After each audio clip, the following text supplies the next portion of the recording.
Assalamualaikum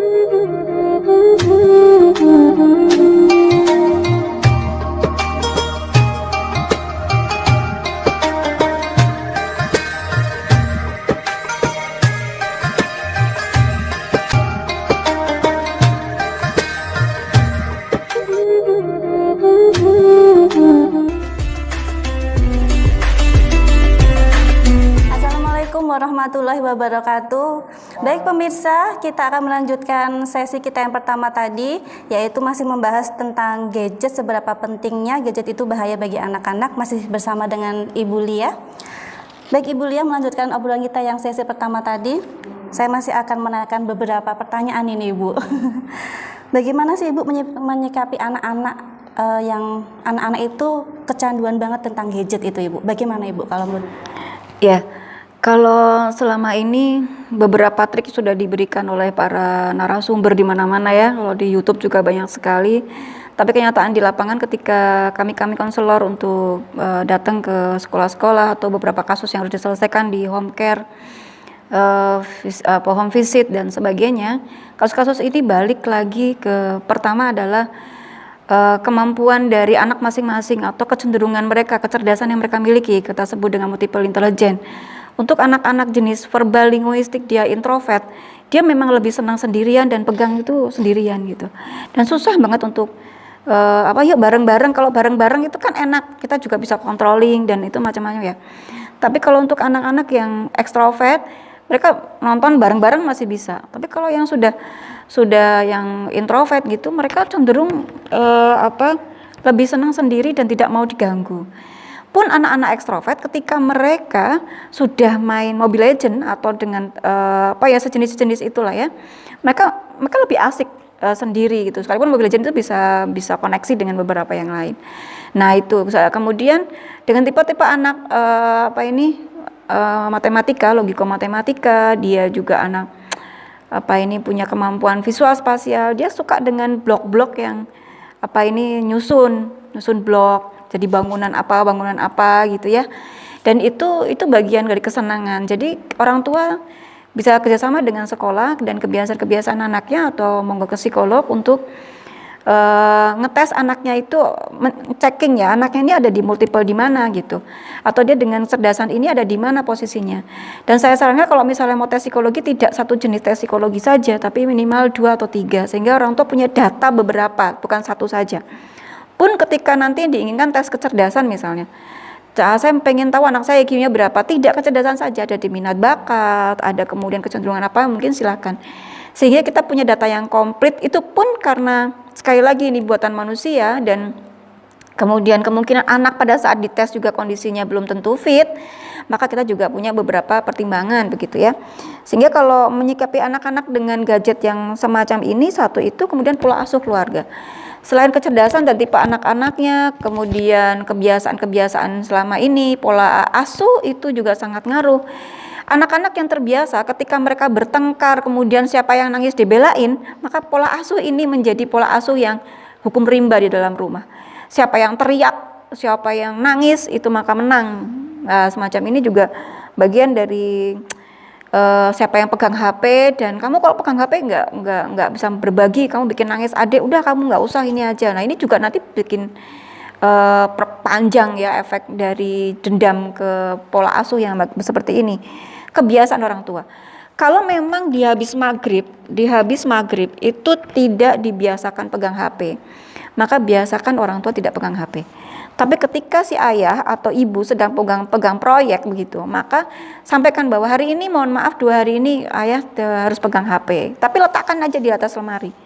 Jadi bunyikan beberapa yang cukup tidak bising begitu. Nah ini ibu jangan pegang HP juga, mungkin buat ngaji, mungkin buat apa gitu. Kalau pas Ramadan seperti ini masih berbuka, sholat maghrib ya. Kalau sampai selesai ibu tidak sedang sholat pun tetap tidak boleh pegang HP. Nah ini juga pertimbangan seperti itu di ketiga hal ini. Juga begini, penanaman akidah pertama. Ada nggak ada apa-apa, ada nggak ada mama, Allah lihat. Jadi kamu ngerjain daring sekolahan, silahkan setelah ngerjain daring baru buka yang lain. Karena kita nggak mungkin melototin terus gitu.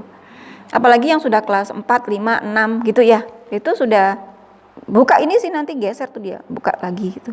Buka lagi. Bapak ibunya mau datengin buka lagi gitu. itu kecerdasan ya. Kecerdasan atau kelicikan itu beda lagi. Tapi anak-anak licik itu memang cerdas juga ya. Tapi sisi lain Bapak Ibu dan pemirsa semuanya, bahwa sisi akidah ini tanamkan di rumah. Siapa yang teriak mau apapun, nangis kayak apapun, papa tadi nggak ngeliat. Siapa tadi? Silahkan minta maaf sama-sama. Atau kasih kesempatan sini ngomong, tapi tengahin gitu. Karena konflik di antara saudara itu penting di usia-usia anak-anak itu. Ketika kita mampu untuk menyelesaikannya, maka pada saat mereka mengalami krisis yang kedua di usia-usia SMP awal, mereka ini akan mengalami jauh lebih bijaksana untuk menghadapi masalah. Dan di kemudian hari ketika ada perkara warisan, ketika ada perkara tentang keluarga besar, anak-anak ini akan terbiasa menyelesaikan masalah. Jangan terbiasa anak-anak ketika ada masalah, kamu masuk kamar sana, jangan begitu. Selesaikan di depan orang tuanya. Begitu. Bapak Ibu, yang kedua adalah pembiasaan. Jadi kalau pembiasaan di keluarga seperti apa? Seringkali kalau di sistem konselor saya tetap akan selalu nanya, dan itu akan menjadi poin tambahan nanti orang tua harus bagaimana. Pakai trik sebagus apapun, kalau pola asuh di rumah dan kesiapan orang tua tidak nyampe, itu jadi tidak konsisten. Anak-anak cuma ketawa lah, gitu doang. Apalagi kalau anak-anak agak besar, mereka cuma mencenges aja gitu ya, cuma meringis doang gitu. Nah yang ketiga adalah informasi. Sampaikan ada apa sih? Sebenarnya mama papa itu nggak apa-apa, cuman ini kan sudah jam segini. Pakai token juga. Jadi kalau misalnya ngasih informasi, bahayanya begini, bagus sih sebenarnya, bahayanya seperti ini. Nah gimana ya? Yang keempat itu kesepakatan. Gimana kalau misalnya boleh nonton YouTube, ini kan yang panjang, yang pendek di angka 8 misalnya, yang panjang di angka 10. Bagaimana kalau setengah jam? Jadi di angka berapa ya nanti? Nah, gimana kalau itu selesai? Jadi ada apa ya? Kasih durasi, tapi kalau yang anak-anak SD biasanya kita akan pakai bahasa yang panjang dan yang pendek. Seperti itu. Dia juga belajar dengan digitalnya, angka-angka di jam gitu ya. Atau kalau jamnya digital kita akan sampaikan jam 8 sekian. Nah, seperti itu, atau jam 9 sekian. Nah, Bapak Ibu, kesepakatan ini penting. Tapi yang kelima adalah konsistensi dan toleransi. Saya sampaikan bahwa jangan terlalu keras dengan kata konsistensi, karena anak-anak ini akan berontak di kemudian hari. Terutama dengan anak-anak cowok. Anak-anak laki-laki nanti di usia 10 tahun mereka ada pre-geng. Usia 4, kelas 5 itu ada pre-geng. Jadi kalau udah nge-geng gitu, wah jagoan banget pokoknya. Udah gitu nanti karena otak depannya ini logika, jadi dia akan berpikir bahwa itu nggak penting. Yang pengen sekolah kan papa mama, jadi kerjain daring papa mama aja gitu. Ya semacam itu. Kemudian dia akan berpikir bahwa itu nggak penting banget gitu. Yang penting aku naik. Nah kita perlu orang tua nyampaikan. Kadang nadanya langsung begini, lah biar naik, kamu gak ngerjain. Beda dengan orang tua yang mengatakan, oh kamu jadi tetap pengen naik kelas 5 gitu, kalau dia kelas 4. Kamu pengen naik kelas 6, oh berarti kamu pengen SMP kalau gitu ya. Anak kelas 5, kelas 6 tuh diimbing-imbingi masuk SMP. Kamu semangat kelas 6 kan? Kamu semangat untuk masuk SMP kan? Apa mau SD terus? Gitu. Nah ini juga sangat penting. Kenapa? Kalau anak-anak ini akan, jelas aku ngapain SD terus pakai seragamnya merah aja gitu. Nah ini yang semacam ini kita akan pacu mereka, kalau gitu kerjain daring. Boleh mama papa boleh kok, tapi kerjain daringnya. Murojaah tadarusnya selesaikan, semacam itu. Sekalipun untuk SD yang kecil, kelas 1, kelas 2, kelas 3, misal setiap hari itu ada tugas daring 3 mata pelajaran gitu. Kasih kesempatan dia untuk pilih 2, nggak selalu 3. Dan kerjasama dengan gurunya sampaikan. Kalau memang dia tidak suka mata pelajaran IPS misalnya, atau nggak suka mata pelajaran sains misalnya, ya oke. Tapi kemarin sudah enggak. Atau oke, hari ini kita misalnya pelajarannya bahasa daerah, bahasa Jawa, IPS sama matematika misalnya. Aku nggak suka matematika gitu. Oke, berarti apa? Bahasa Jawa sama IPS, oke. Tapi besok tetap dikerjain ya yang matematika. Jadi kita sendiri yang harus checking dan kerjasama dengan guru kelas gitu. Guru minta maaf ya Bunda, Bu Guru, Pak Guru, karena kondisi seperti ini saya mohon maaf. Kenapa? Anak-anak yang trauma sebelum usia 10 tahun, dia nanti terutama yang laki-laki, dia akan berontak setelah usia 10 tahun. Banyak kasus anak-anak tadinya ranking 1, 2, 3, 4, kelas 5 dan kelas 6 mereka berontak. Jadi nggak mau belajar, bahkan ujian juga nggak mau datang, dan itu kasusnya banyak sekali karena pemaksaan di usia-usia awal. Ya. Nah, ini menjadi toleransi juga, toleransi diberikan, itu tetap disampaikan informasinya. Kamu tak kasih begini karena seperti ini ya. Hari ini boleh, besok bagaimana kalau sudah tidak? Sekalipun tetap akan terulang, tapi oke, tapi hari ini enggak dulu, besok lagi. Nah, gitu. Yang keenam, kerjasama dengan sekolah. Pemirsa, sekolah sudah ada kebijakan-kebijakan pasti di mana pertimbangannya banyak, bekerjasama dengan berbagai dinas. Kemudian guru-guru juga sudah mempertimbangkan banyak hal bersama para ahli. Jadi ketika nanti kebijakan sekolah tidak sesuai dengan orang tua atau pemirsa, silahkan dikomunikasikan, bukan bicara di depan, di belakang, mohon maaf. Kenapa? Ketika kita menghina guru, ketika kita menjelekkan guru atau merendahkan guru, maka keberkahan Allah, keberkahan dan rahmat Allah itu untuk ilmu ke anak-anak kita itu dihentikan, diputus sama Allah. Itu sama dengan cerita kisah di Jazirah Arab ketika seorang wali santri datang ke ulama yang pemilik pondok. Dia marah-marah karena anaknya dikasih daging separuh gitu ya, bekas dari ulamanya itu gitu. Nah, setelah di jalan anaknya ditanya betul apa tidak begitu.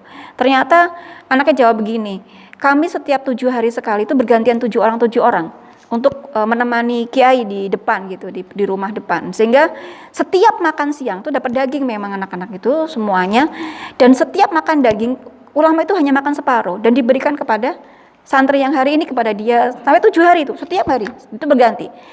Nah, karena tata tangga si ulama ini juliknya minta ampun, sampai rumahnya tuh dibor dan itu tembus di ruang makan, qadarullah di ruang makan, sehingga informasi sampai ke orang tuanya kan. Akhirnya bapak itu menyesal, balik kepada ulama tersebut dan meminta maaf, sangat minta maaf, betul-betul serius minta maafnya sampai nangis ya karena sangat menyesalnya sikap beliau. Kemudian si putranya meminta putranya untuk kembali kepada ulama tersebut. Tapi kata ulama, lah tidak, karena berkah dan rahmat Allah terhadap ilmu yang saya sampaikan kepada putra bapak tidak akan sampai. Jadi sebaiknya dipindahkan ke tempat lain. Jadi apapun kondisi guru kita, apapun kondisi sekolahan yang kita pilih gitu, silahkan dikomunikasikan selama itu masih bisa dikomunikasikan.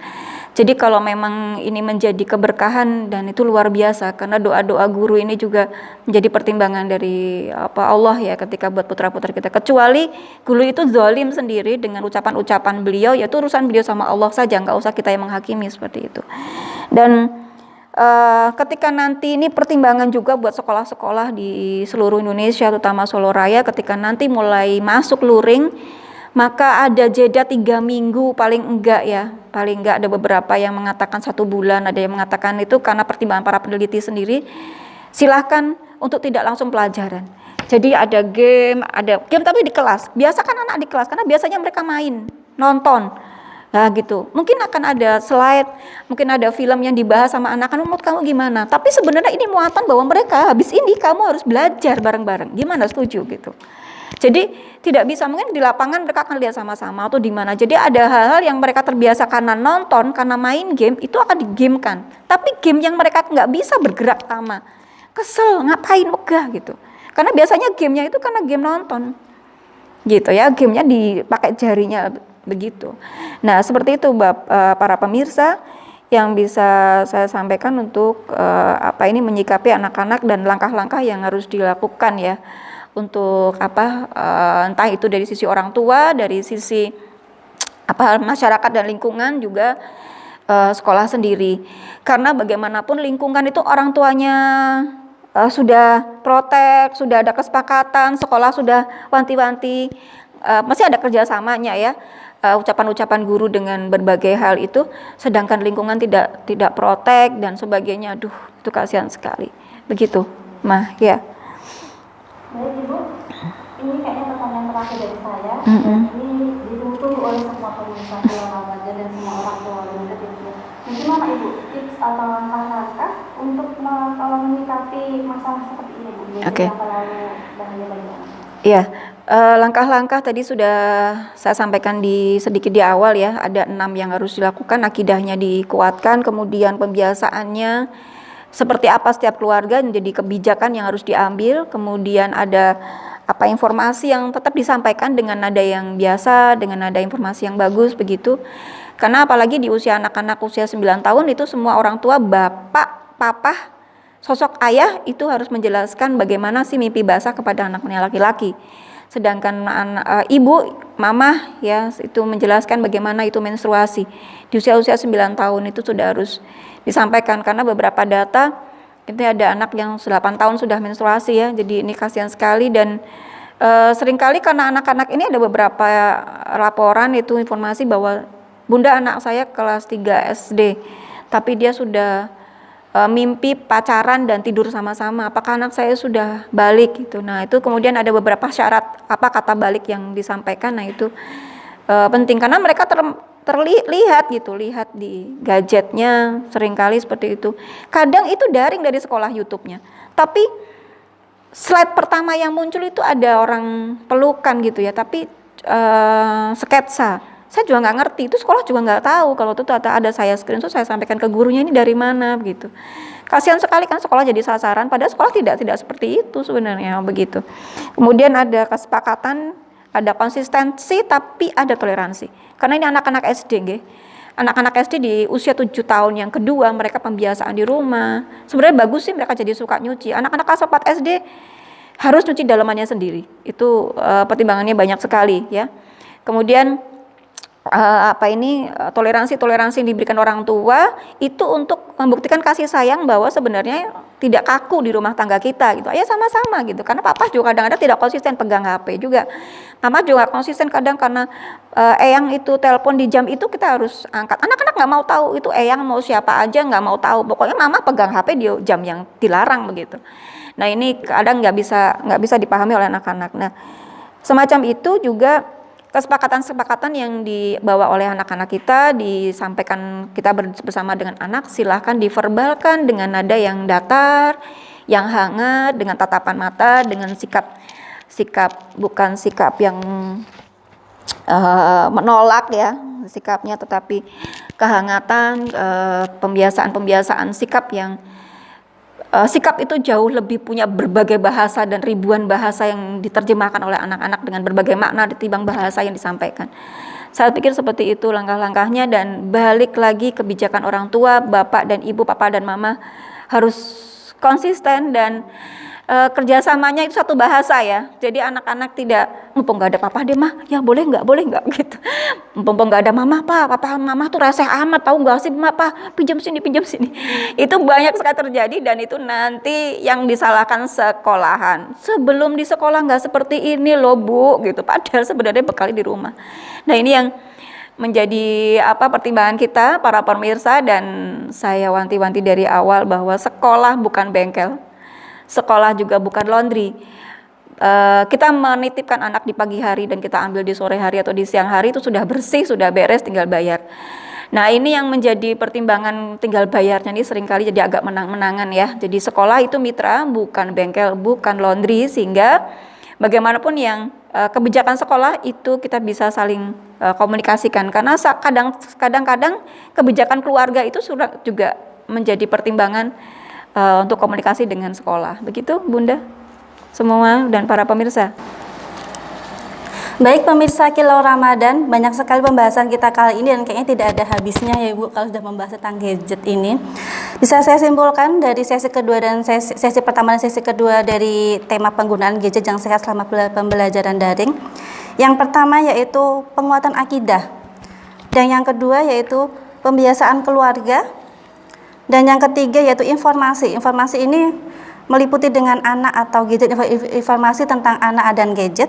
Kemudian yang keempat adalah kesepakatan antara anak dan orang tua. Dan yang kelima adalah konsistensi dan toleransi. Dan yang keenam adalah kerjasama dengan sekolah. Tapi poin yang paling penting selama pembelajaran daring buat gadget ini adalah dalam hal sikap dan bahasa yang hangat untuk anaknya. Intinya dari aspek keluarga sangat berperan penting dalam penggunaan gadget anak-anak ini. Jadi antara sekolah dan keluarga harus berperan penting dan bekerja sama. Ibu Lia, terima kasih sekali sudah datang di podcast Kilau Ramadan SD Muhammadiyah Plus Malang Jiwan ini. Terima kasih untuk sharingnya Ibu. Terima kasih untuk pengalamannya kali ini. Terima kasih untuk pengetahuannya. Sangat berguna sekali buat kita semuanya Ibu, terutama wali murid. Mohon maaf apabila ada salah-salah kata dari saya.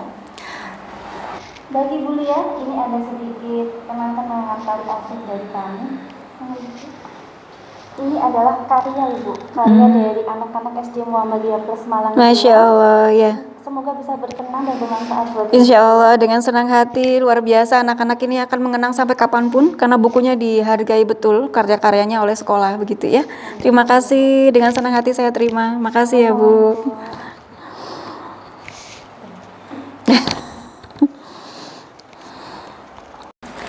Baik pemirsa, cukup sekian podcast Kilo Ramadan kita kali ini. Sampai jumpa di podcast berikutnya. Wassalamualaikum warahmatullahi wabarakatuh.